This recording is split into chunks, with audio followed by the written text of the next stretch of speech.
इसलिए Congress supreme court में गई बीजेपी की मदद करने के लिए और कहा ईवीएम के 100% वोट और पेपर टेल के 50 मिलान कराओ और घोटाला होता है या नहीं होता देख लो। हमारे वकील ने ऑब्जेक्शन लिया। हमारे वकील ने दूसरा भी ऑब्जेक्शन लिया। जब रिकाउंटिंग का सुप्रीम कोर्ट ने ऑलरेडी ऑर्डर दिया हुआ है 2017 को, एक केस है, एक कॉन्स्टिट्यूशनल मैटर है, उस मैटर पर सुप्रीम कोर्ट ने जजमेंट दिया है। तो जजमेंट जब सुप्रीम कोर्ट ने दिया है तो दोबारा जजमेंट के लिए क्यों लेके जा रहे हो? कॉन्स्टिट्यूशनल कोर्ट के आधार पर हमारे लोगों को समझदारी आएगी। हो सकता है वो जानकार ना हो मगर समझदार हो जाएगा, और समझदार होने के बाद किसको वोट देना चाहिए, किसको नहीं देना चाहिए, उसको समझ आएगी। ऐसा हुआ? ऐसा हुआ? अगर ऐसा नहीं हुआ होता तो ब्राह्मणों को ईवीएम मशीन लाने की क्या जरूरत थी? हमारे लोगों को, अनपढ़ लोगों को वोट किसको देना चाहिए, किसको नहीं देना चाहिए, ये समझदारी आई और इसकी वजह से हमारे वोटों की चोरी करने की जरूरत ब्राह्मणों को महसूस हुई। 3.5% ब्राह्मण ग्राम पंचायत में पंच नहीं चुनवा सकते। जब पंच नहीं चुनवा सकते 3.5% से तो सरपंच नहीं बना सकते। जो लोग गांव का सरपंच नहीं बना सकते वो देश की पंचायतों का प्रधानमंत्री बना रहे हैं ईवीएम के द्वारा। अटल बिहारी आडवाणी दो बड़े नेता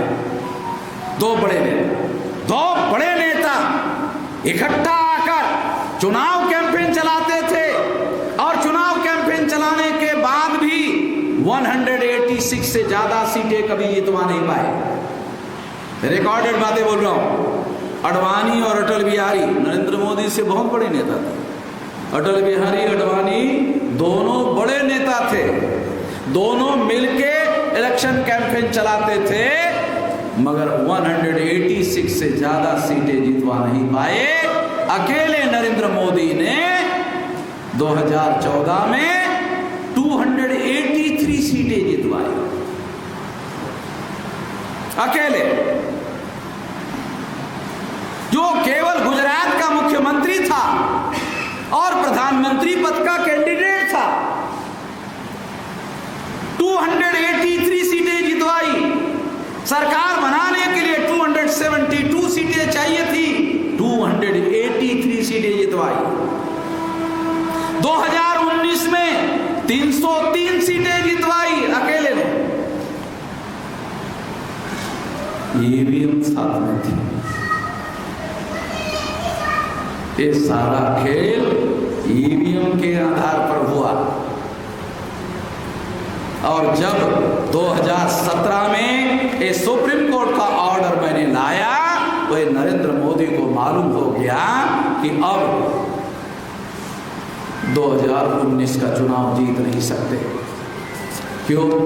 कि ये सुप्रीम कोर्ट से वामन मेश्राम ने ऑर्डर लाया, ये टांग अड़ा दिया है, अभी चुनाव जीतना आसान नहीं है।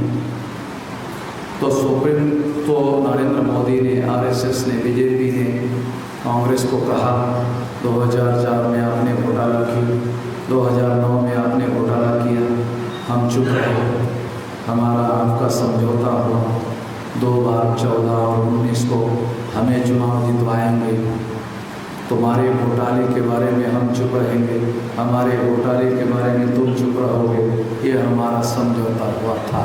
और अब कांग्रेस ने कहा तो तय है, हम कहाँ विरोध कर रहे कि नहीं तुम नहीं कर रहे। मगर ये वामन मेश्राम ने टांग अड़ाया। वामन मेश्राम की टांग गांधी जी की सिंगल हड्डी की तरह टांग नहीं है, डबल हड्डी वाली टांग है।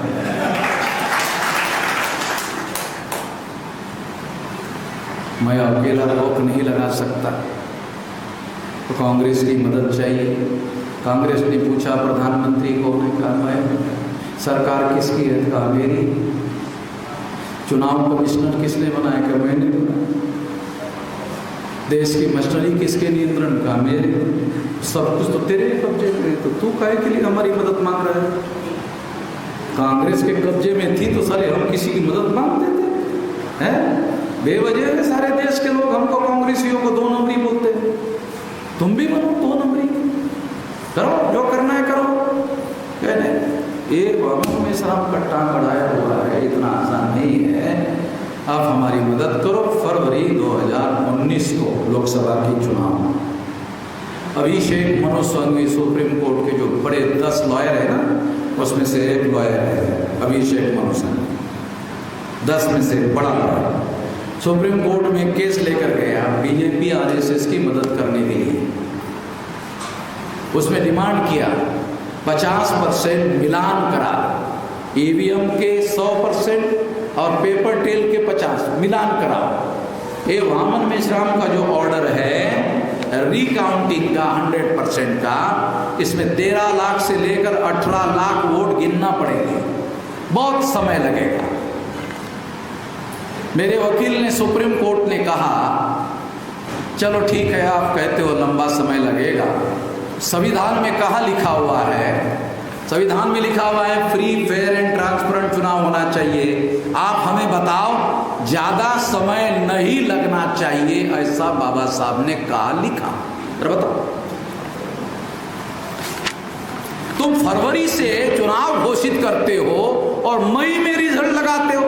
फरवरी, मार्च, अप्रैल, मई, 3-3, 4-4 महीने साला चुनाव का कैंपेन चलाते हो, तो फिर लंबा समय नहीं लगता। ये 4 दिन रिकाउंटिंग को लगेगा, बहुत ज्यादा हुआ तो, बहुत ज्यादा हो 4 दिन लगेगा। 4 महीने चला रहे हो, लेट नहीं हो रहा है, 4 दिन बढ़ जाएगा, रिकाउंटिंग होगा, डिले हो रहा है, ज्यादा समय लग रहा है। 4 महीने चला रहे हो, लंबा समय नहीं लग रहा है, 4 दिन से ज्यादा समय लगेगा। सवाल 4 दिन का नहीं है, सवाल घोटाला पकड़ने का है। ए वामन मेश्राम का जो जजमेंट है रिकाउंटिंग का, उससे घोटाला पकड़ में आता है। इसलिए कांग्रेस सुप्रीम कोर्ट में गई बीजेपी की मदद करने के लिए और कहा ईवीएम के 100% वोट और पेपर टेल के 50 मिलान कराओ और घोटाला होता है या नहीं होता देख लो। हमारे वकील ने ऑब्जेक्शन लिया। हमारे वकील ने दूसरा भी ऑब्जेक्शन लिया। जब रिकाउंटिंग का सुप्रीम कोर्ट ने ऑलरेडी ऑर्डर दिया हुआ है 2017 को, एक केस है, एक कॉन्स्टिट्यूशनल मैटर है, उस मैटर पर सुप्रीम कोर्ट ने जजमेंट दिया है। तो जजमेंट जब सुप्रीम कोर्ट ने दिया है तो दोबारा जजमेंट के लिए क्यों लेके जा रहे हो? कॉन्स्टिट्यूशन में तो ऐसी प्रोविजन है नहीं कि एक बार सुप्रीम कोर्ट ने जजमेंट दे दिया, उसी केस में दोबारा जजमेंट देने के लिए केस थोड़ी लेके जाया जाता है। ये सारे मैटर हमारे वकील ने उपस्थित किए, मगर चीफ जस्टिस रंजन गोगोई ने इस बात को सुना अनसुना कर दिया। क्यों? क्योंकि रंजन गोगोई पर एक औरत ने आरोप लगाया कि रंजन गोगोई ने हमारा विनय भंग किया। तो जस्टिस शरद बोबड़े, जिसका दादा आरएसएस के वकील विंग का संस्थापक अध्यक्ष था, उसका पोता सुप्रीम कोर्ट में दूसरे नंबर का जज था, जज का नाम था शरद बोबड़े, उसकी अध्यक्षता में 7 जज का बेंच बैठा। 7 जज के बेंच ने हियरिंग की कि जस्टिस गोगोई निर्दोष है या दोषी है। जस्टिस बोबड़े ने जस्टिस गोगोई को निर्दोष छोड़ दिया और जस्टिस बोबड़े ने उस औरत ने जिसने आरोप लगाया था उसकी जांच करने का अधिकार जस्टिस पटनायक को लगाया। जस्टिस पटनायक ने उस औरत को भी निर्दोष छोड़ दिया, दोनों निर्दोष। ये तो साला बड़ा अजीब मामला, आरोप करने वाला भी निर्दोष, आरोपी भी निर्दोष। ऐसा तो जुडिशियल हिस्ट्री में होता नहीं है, मगर ऐसा हुआ तो बात मुझे समझ में आई कि पर्दे के पीछे उस औरत को सुप्रीम कोर्ट के चीफ जस्टिस पर आरोप लगाने के लिए आरएसएस कैंप के लोगों ने खड़ा किया, ताकि उस जज को दबाव में लेकर जैसा फैसला चाहे वैसला करवाया जाए। जैसे ही निर्दोष छोड़ दिया दोनों को, जस्टिस गोगोई ने निर्णय दिया कि 50% मिलान नहीं होगा, 1% होगा। रिजेक्ट करना चाहिए था, रिजेक्ट करने के बजाय 1% मिलान का ऑर्डर दे दिया। मिलान का 1% ऑर्डर होने का परिणाम जानते हो क्या हुआ? मेरा 24 अप्रैल 2017 का निर्णय नीचे दब गया 100% का, और 1% का ऊपर आ गया। अरे समझ में आ रहा है? अगर मैं चीफ इलेक्शन कमिश्नर को कहता हूं कि मेरा ये जो जजमेंट है 24 अप्रैल का, उसके अनुसार अकाउंट किया जाए, तो चीफ इलेक्शन कमिश्नर कहेगा अभी करंट ऑर्डर आया है 1% का, मैं उसको मानता हूं, आपका पुराना हो गया है, ये नया 1% का है, मैं उसको मानता हूं। ओके, आया समझ में? चालाकी, होशियारी, बदमाशी। मेरे रिकाउंटिंग के ऑर्डर को नीचे दबाने के लिए ये 1% का ऑर्डर लाया गया, और फिर 1% का ऑर्डर आने के बाद बीजेपी आरएसएस नरेंद्र मोदी ने अपने आरएसएस के कार्यकर्ताओं को बुलाया और कहा, एक आदमी जब वोट करने को जाएगा तो एक आदमी का वोट नहीं करेगा, एक आदमी जाएगा, एक से ज्यादा वोट डालेगा।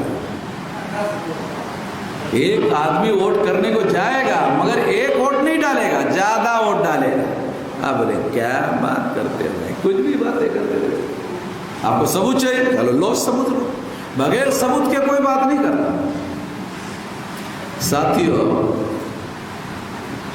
मेरे पास इसका चुनाव आयोग के द्वारा दिया हुआ लिखित रिप्लाई, 373 सीटों पर, 373 सीटों आउट ऑफ 543, 373 सीटों में से 220 सीटों पर ज्यादा वोट निकले। यानी मान लो आपने 11 लाख वोट दिए, निकले कितने? 12 लाख। अरे वोट ही 11 लाख दिए, साले 12 लाख कैसे निकले? नरेंद्र मोदी का उदाहरण ले लो, उसको 11 लाख वोट पड़े, उसके सारे चुनाव क्षेत्र में वोट कितने निकले? 12,87,000। ज्यादा कितने वोट निकले नरेंद्र मोदी के चुनाव क्षेत्र में? 1,87,000। इट मीन्स 1,87,000 वोट ज्यादा निकले। आरएसएस भाजपा के लोगों ने एक आदमी गया, 2 मारा, 3 मारा, इसकी वजह से हुआ ना, तब तो काउंटिंग में निकला। दूसरा, 153 सीटों पर कम वोट निकले। रिकॉर्डेड एविडेंस है हमारे पास, चुनाव आयोग ने लिख कर दिया। 153 सीटों पर लोगों ने जितने वोट दिए वो रिकॉर्ड है, काउंटिंग हुआ, कम निकले। इसका अर्थ क्या है? आपको अर्थ समझा दो। इसका अर्थ क्या है? बीजेपी को जितवाने के लिए जहां वोट कम पड़ रहे थे, दूसरों के वोट जितवाने वाले बीजेपी के नाम पर ट्रांसफर कर दिए। वहां तो कम पड़ेगा ना, जहां से वोट लेकर बीजेपी के कैंडिडेट जितवाने के लिए ट्रांसफर कर दिए। अब देखो, इसको और प्रैक्टिकली समझाता हूं। अब ईवीएम मशीन का कोड नंबर इलेक्शन कमीशन के द्वारा एक सॉफ्टवेयर इंजीनियर को दिया गया, मैनेजमेंट करने वाले इंजीनियर को दिया। इंजीनियर ने क्या किया? वो कोड नंबर के अंदर जो वोट है वो सारा का सारा वोट उसने अपने कंप्यूटर पे मंगवा लिया। टेक्नोलॉजी है ना, ईवीएम भी टेक्नोलॉजी है, कंप्यूटर में भी टेक्नोलॉजी है। ईवीएम का डाटा कोड नंबर के आधार पर अपने कंप्यूटर पर मंगवा लिया। कंप्यूटर पर देखा, अच्छा यहाँ वोट कम पड़ रहे हैं, यहाँ है ज़्यादा है, चलो यहाँ का इसको जितवाने के लिए भेज दिया। तो जिसका वोटिंग परसेंटेज में ज्यादा है उसका काउंटिंग में कम दिखाई दे रहा है। कारण बीजेपी की सीटें जितवाने के लिए उससे वोट निकालकर बीजेपी के नाम पर ट्रांसफर कर दिया, इसलिए उसकी उस सीटों में वोट कम दिखाई दे रहा है।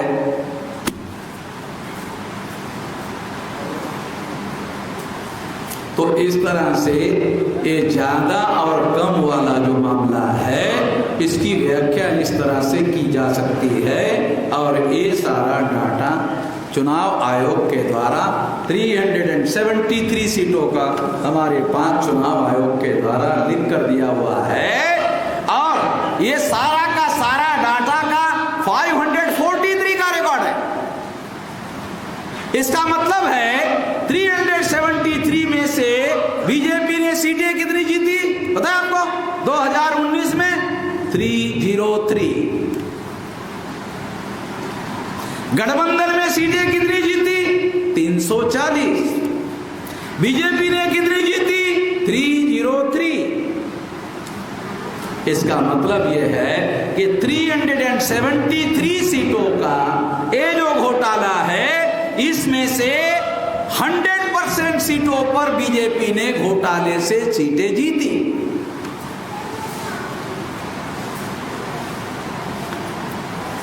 मुसलमान सोचते थे कि दिल्ली में तो मुसलमान एक गट्ठा होकर जिस पार्टी को वोट देंगे उसी की सरकार आएगी। इस हिसाब से तो बीजेपी की सरकार कभी आ ही नहीं सकती। मगर आ गई, एक बार आई, 2 बार आई, मुसलमान इसके बारे में गंभीर ही नहीं है। मुसलमानों को इसके बारे में बहुत ज्यादा गंभीरता से सोचना चाहिए। अरे आपका वोट का अधिकार, राजा बनने का, राजा चुनने का अधिकार दोनों खत्म हो गया। आपके सिक्योरिटी का, मुसलमानों के सिक्योरिटी का मामला वोट के साथ जुड़ा हुआ है। अगर मुसलमान भारत में असुरक्षित है तो उसका कारण वोट का अधिकार खत्म हो जाना। अगर मुसलमान सुरक्षित है, वोट का अधिकार सुरक्षित है तो मुसलमान सुरक्षित है। ये मुसलमानों को समझ होती है।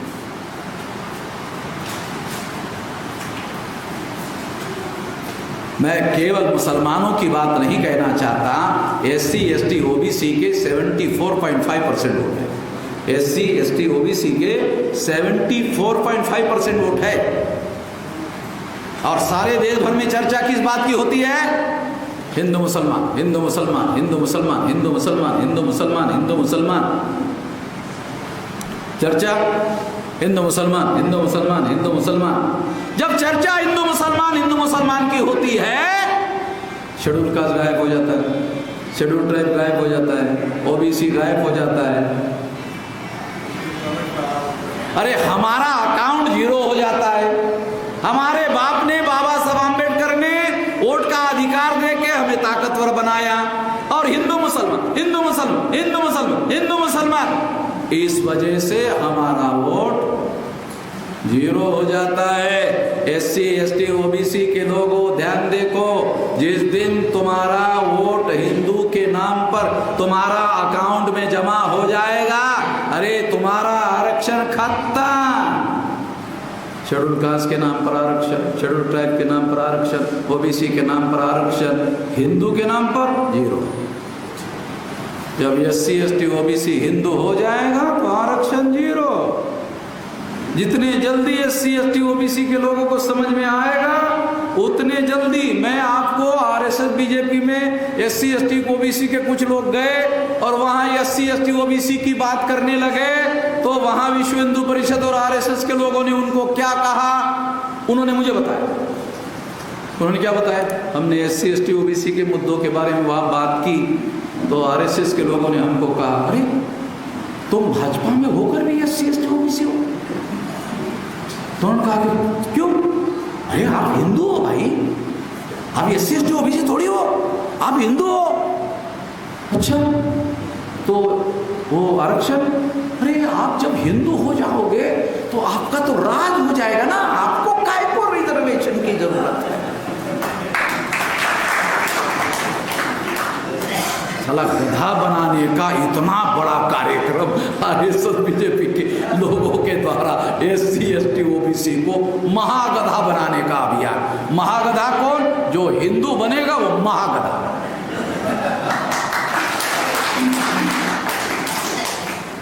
सारे संवैधानिक अधिकार समाप्त होने का कार्यक्रम। तो इससे जितने जल्दी हमारे लोग बचने की कोशिश करेंगे उतने जल्दी ठीक होगा। तो हम लोग इस देश में लड़ाई लड़ सकते हैं, EVM की भी लड़ाई लड़ सकते हैं। हमारी संगठित शक्ति रहेगी तो हम लड़ाई लड़ने लायक रहेंगे। तो इसके लिए EVM मशीन के बारे में रोकने का कार्यक्रम, पहला कार्यक्रम पहले जगाओ। तो हमारे लोग नहीं मानते EVM में गड़बड़ी होती है। मेरा सुनने के पहले कोई SC ST OBC का नहीं मानता EVM में गड़बड़ी होती है। वो क्या कहता है मालूम? SC ST OBC का आदमी क्या कहता है? EVM में गड़बड़ी कैसे होती है? क्या बोलता है? EVM में गड़बड़ी कैसे होती है? तो हमने कहा क्यों नहीं होती है? वो तो मशीन है, मशीन कैसे गड़बड़ी करेगी? हाँ ये बात सही है, तुम्हारी ये बात सही है, मशीन गड़बड़ी कैसे करेगी? मशीन को ऑपरेट करने वाला कौन?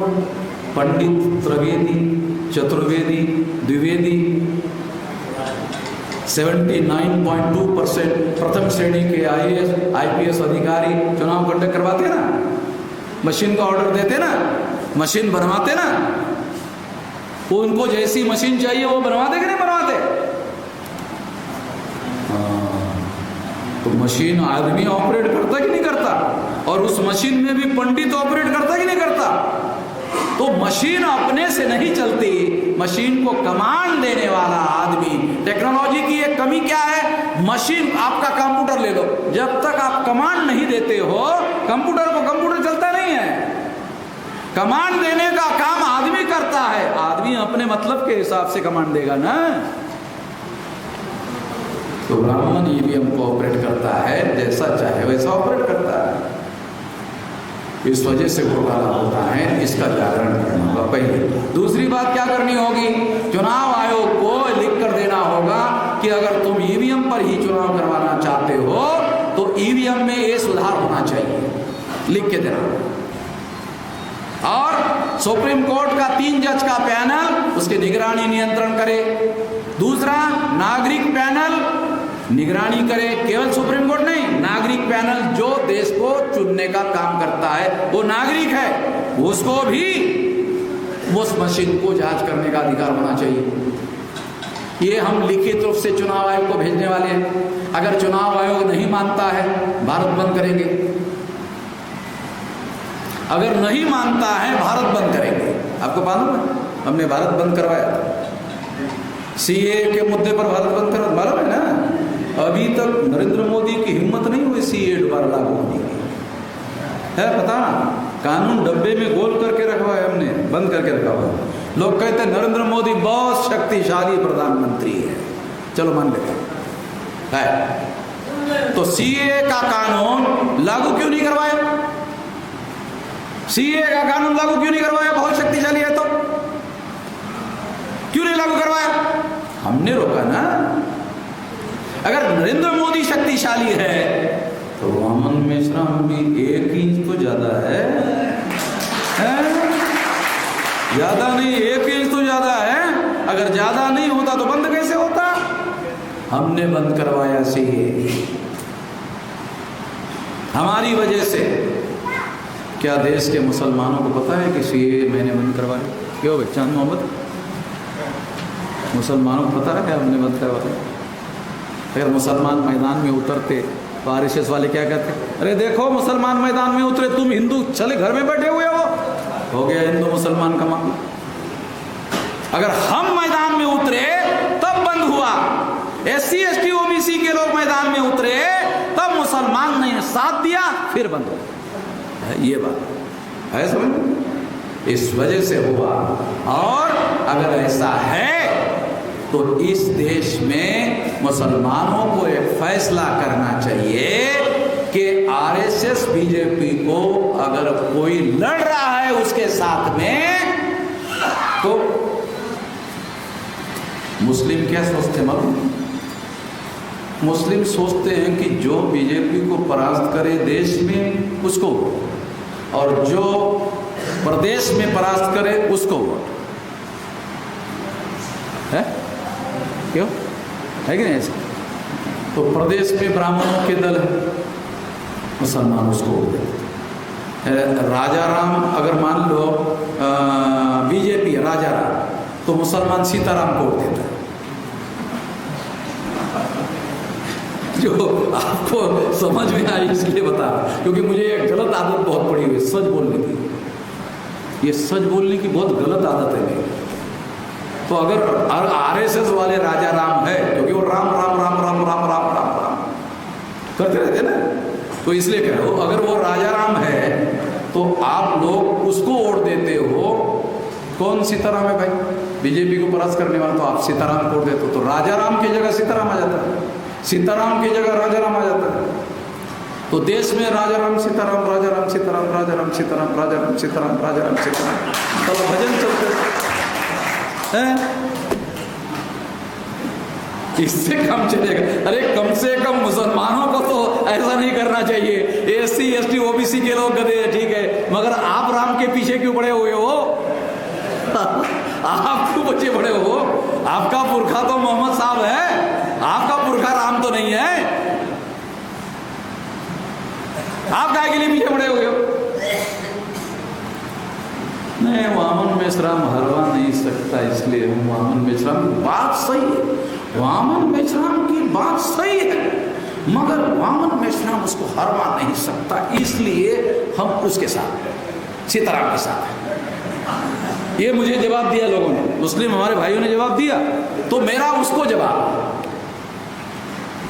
मान लो कि आप मैं अभी जितवा नहीं सकता, हरवा नहीं सकता, तो मेरे पास 0 वोट है, आपके पास 15% वोट। ये चुनाव में आपने मुझे 15% दिया, तो कितने जमा होंगे? आपके 15% के बगैर भी लड़ रहा हूं। पंडितों से कौन लड़ रहा है? मैं ही तो लड़ रहा हूं। ब्राह्मणों से कौन लड़ रहा है? मैं ही तो लड़ रहा हूं। तुम वोट मुझे दे रहे हो, नहीं दे रहे हो, फिर भी लड़ रहा हूं। अगर तुमने दे दिया, फिर तो साले के पिछवाड़े पे 10 मार के एक गिनती करूंगा,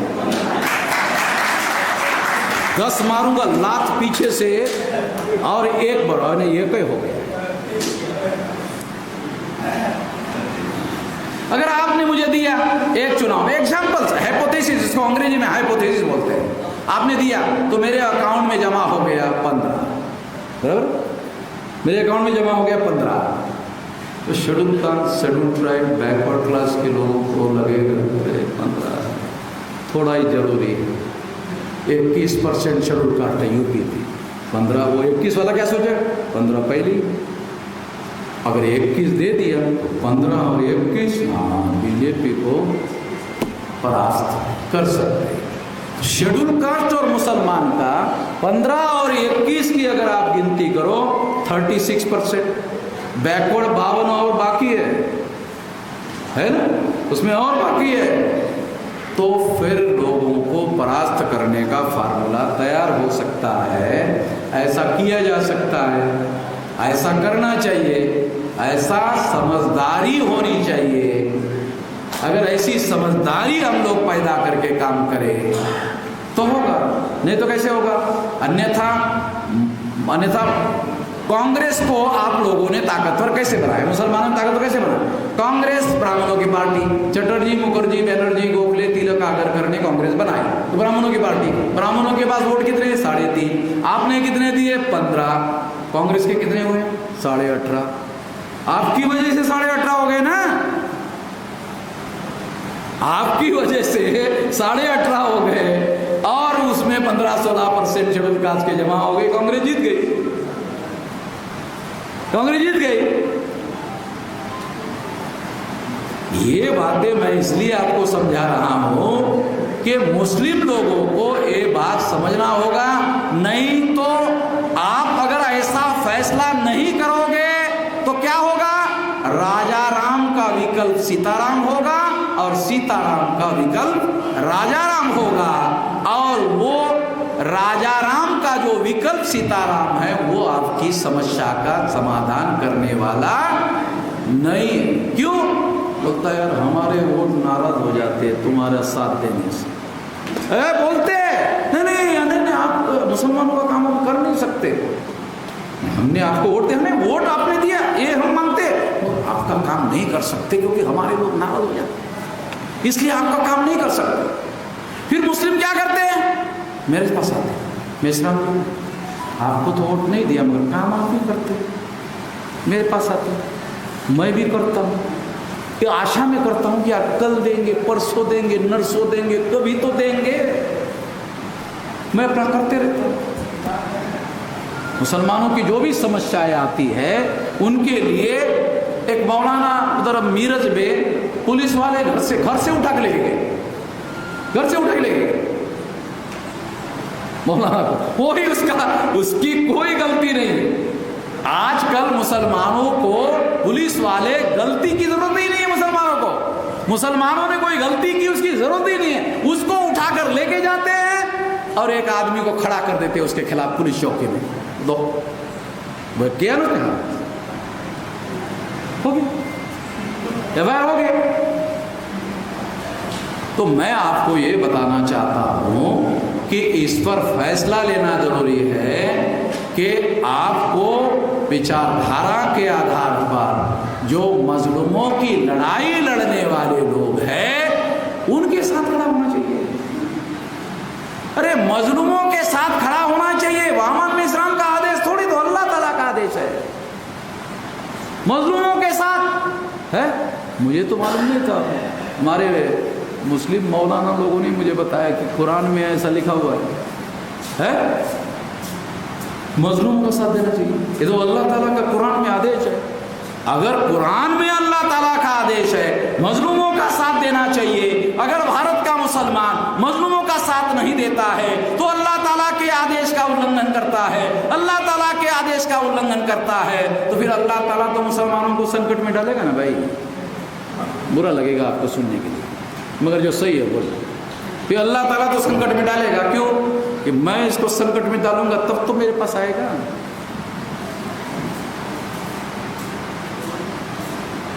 मैं ये बात इसलिए आपको बता रहा हूँ, मैं आपका दिल दुखाने के लिए कोई बात नहीं कहना चाहता, मैं बातें समझाने का प्रयास कर रहा हूँ कि मजलूम और मजलूम का इत्तेहाद होना चाहिए। अगर मजलूम और मजलूम का इत्तेहाद नहीं होता है तो दोनों मजलूम संकट में फंसे रहेंगे। आरएसएस क्या कर रही है? एससी एसटी ओबीसी को मुसलमानों के विरोध में, मुसलमान एससी एसटी ओबीसी के विरोध में, दोनों मजलूम दोनों लड़ रहे हैं, दोनों को इत्तेहाद कायम करना चाहिए, दोनों को लड़ रहे हैं। क्यों लड़ रहे हैं? क्योंकि उनको लड़ाया जा रहा है। अब जब दोनों लड़ते हैं तो दोनों का इस्तेमाल करते हैं, ये चल रहा है देश में, इसको रोकना होगा। इसको रोकने के लिए हम लोग पहले तो जागरण कर रहे हैं, फिर संगठित शक्ति निर्माण कर रहे हैं, फिर संगठित शक्ति का उपयोग और प्रयोग करेंगे। ये सारा काम करना होगा। ये सारा काम करने के लिए आप साथ सहयोग करोगे, इस आशा और विश्वास के साथ आपने मेरी बात ध्यान से सुनी, इसके लिए आभार, धन्यवाद। बहुजन विचारधारा को घर घर तक पहुंचाने के लिए हमारे YouTube चैनल को सब्सक्राइब करें, लाइक करें, कमेंट करें, शेयर करें और बेल आइकन की घंटी दबाना ना भूलें।